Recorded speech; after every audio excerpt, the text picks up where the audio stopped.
Sebuah bus Trans Sulawesi berpenumpang 9 orang yang melintas di Jalan Poros tiba-tiba menabrak gerbang pos karcis parkir di depan Bandara Sultan Hasanuddin Makassar, Kabupaten Maros, Sulawesi Selatan. Diduga kecelakaan terjadi akibat remblong.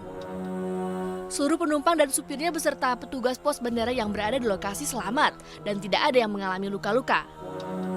Polisi pun langsung melakukan olah tempat kejadian perkara. Kebetulan dia mengantar penumpang masuk ke bandara. Ya. Pada saat masuk wilayah Jalan Poros bandara, tiba-tiba remblong. Akhirnya oleng ke kiri dan menabrak sebuah pos pengambilan karcis atau loket. Sementara sopir bus dibawa ke unit laka lantas Polres Maros. Kecelakaan lalu lintas juga terjadi di jalur utama Semarang-Magelang, tepatnya di Piring Surat, Temanggung, Jawa Tengah. Dua truk adu banteng hingga mengakibatkan sopir truk terjepit kabin. Setelah 30 menit, korban berhasil dievakuasi dan dibawa ke Rumah Sakit Dr. Surojo Magelang. Di Surabaya, Jawa Timur, sebuah mobil ringsek usai menabrak dua pohon di Jalan Raya Gunung Sari. Kecelakaan terjadi saat pengemudi minibus menghindari mobil lain di depannya dan mendadak berubah jalur. Pengemudi langsung membanting setir ke kanan, namun naas justru menabrak dua pohon hingga tersangkut di bagian pembatas jalan. Tidak ada korban jiwa, namun akibat kecelakaan ini arus lalu lintas sempat mengalami kemacetan. Tim Liputan iNews melaporkan.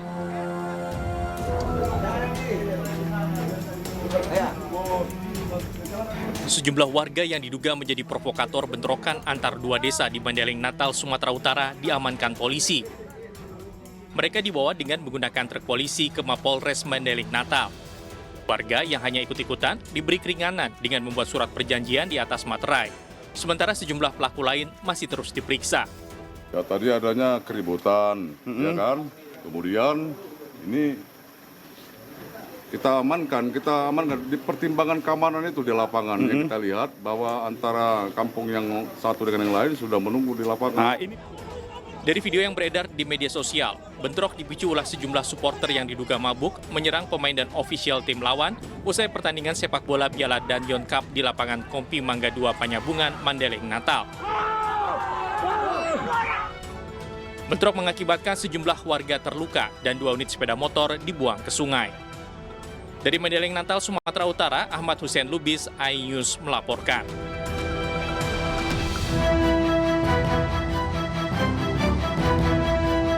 Polisi menggelar prarekonstruksi di lokasi penemuan mayat di sebuah rumah kosong di Jorong Solok, Tanah Datar, Sumatera Barat.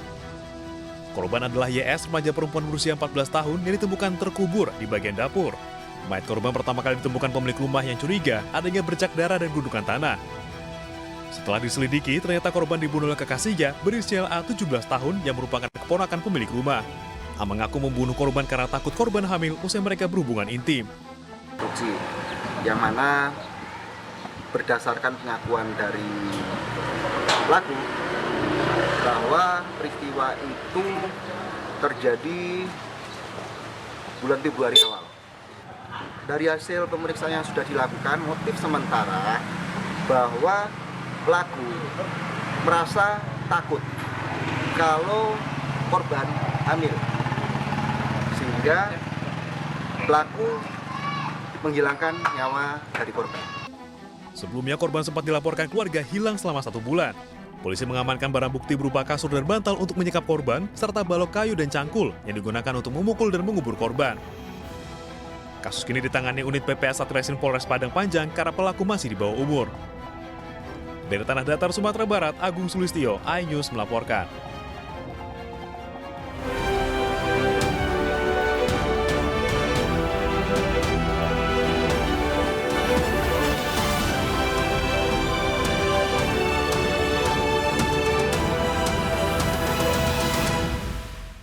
Naik ke lantai 3, semua naik. 39 wanita ditangkap dari sebuah rumah kos yang dijadikan penampungan PSK di Tambora, Jakarta Barat.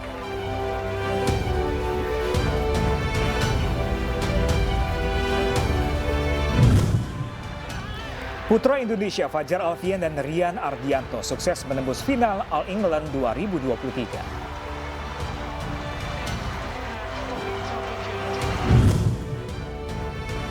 Sambut datangnya bulan Ramadan, masyarakat suku Sasak di Lombok Timur menggelar tradisi Roah 1001 Tembolak Beak.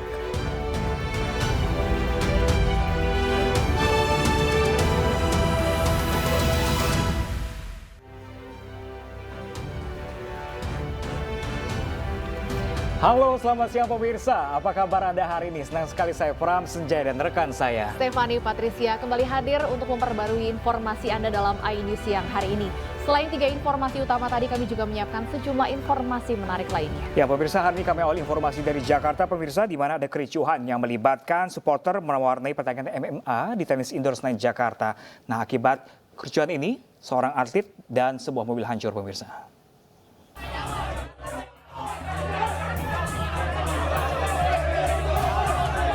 Telah terjadi kericuhan di tenis indoor Senayan Jakarta oleh oknum supporter yang ingin menyaksikan pertandingan MMA pada Minggu sore tadi.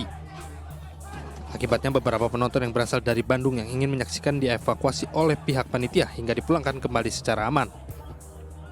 Selain itu, atlet dan mobil diserang oleh oknum supporter yang tidak bertanggung jawab hingga akibatkan mobil rusak dan akibatkan 1 korban luka-luka.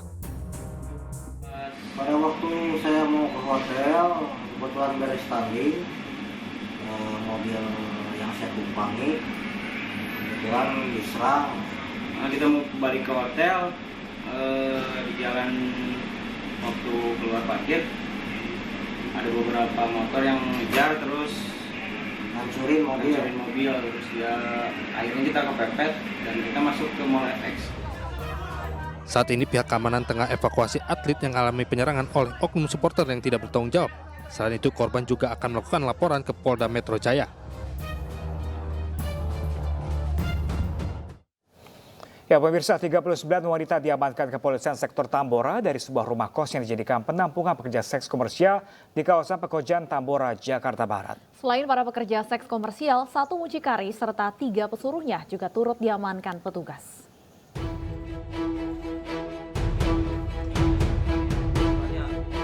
Sebuah rumah kos yang dijadikan tempat penampungan pekerja seks komersial di kawasan Pekojan, Tambora, Jakarta Barat digerebek polisi. Sebanyak 39 wanita, 5 diantaranya masih di bawah umur diamankan petugas kepolisian. Penggerbekan dilakukan usai adanya laporan warga sekitar yang dicuriga dengan adanya aktivitas para wanita di rumah kos tersebut. Para wanita ini dipekerjakan sebagai pekerja seks komersial di sebuah diskotik di kawasan Penjaringan, Jakarta Utara. Sebelumnya, para pekerja seks komersial yang berasal dari daerah Jawa Barat, Banten, Lampung, dan Sumatera Selatan itu datang ke Jakarta dijanjikan untuk bekerja sebagai asisten rumah tangga. Didapati di lokasi itu merupakan satu buah kos-kosan yang terdiri dari 2 lantai. Kos-kosan ini terdiri dari 10 kamar. Dari hasil penyelidikan diketahui bahwa betul di lokasi tersebut merupakan lokasi penampungan PSK. 34 PSK sudah diserahkan ke Dinas Sosial Provinsi DKI Jakarta, sementara 5 lainnya yang masih di bawah umur akan dikembalikan ke keluarganya masing-masing. Selain 39 pekerja seks komersial, polisi juga mengamankan 1 wanita yang merupakan mucikari, serta 3 pesuruhnya yang telah ditetapkan sebagai tersangka. Sementara 1 mucikari lainnya masih dilakukan pengejaran. Dari Jakarta, Miftahul Gani, iNews melaporkan. Pelaku pembunuhan mayat mutilasi dalam koper merah akhirnya ditangkap Satreskrim Polres Bogor. Ya pemirsa, motif pelaku membunuh korban karena pelaku menolak ajakan berhubungan intim.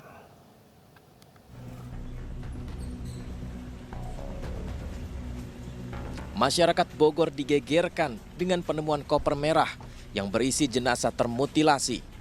Teka-teki pembunuhan akhirnya mulai terungkap.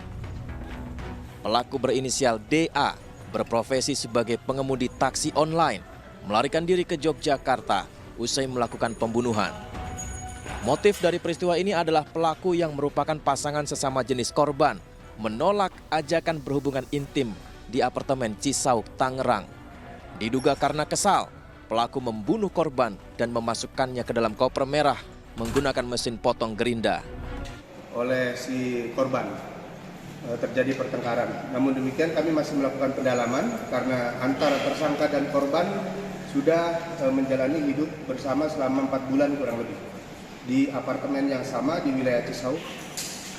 Tersangka melakukan pembunuhan dengan menggunakan senjata tajam. Selanjutnya karena ada rasa ketakutan menghilangkan mayatnya, kemudian tersangka menggunakan alat potong gerinda untuk memotong bagian kaki dan bagian kepalanya. Selanjutnya bagian kaki dan bagian kepala korban dibuang di sungai Cimanceri di wilayah Tiga Raksa, dan kami masih melakukan pencarian terhadap potongan tubuh yang lainnya. Selain mengamankan pelaku, polisi juga mengamankan barang bukti 4 buku rekening korban, 4 buah telepon genggam, serta barang bukti lainnya yang digunakan pelaku untuk membunuh.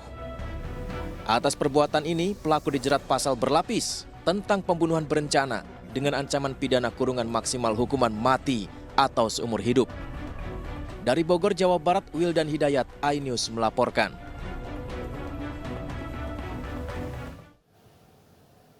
Dua perampok bersenjata api beraksi di sebuah minimarket di Kabupaten Cilacap, Jawa Tengah. Informasi selengkapnya sesaat lagi pemirsa, tetaplah bersama kami di iNews.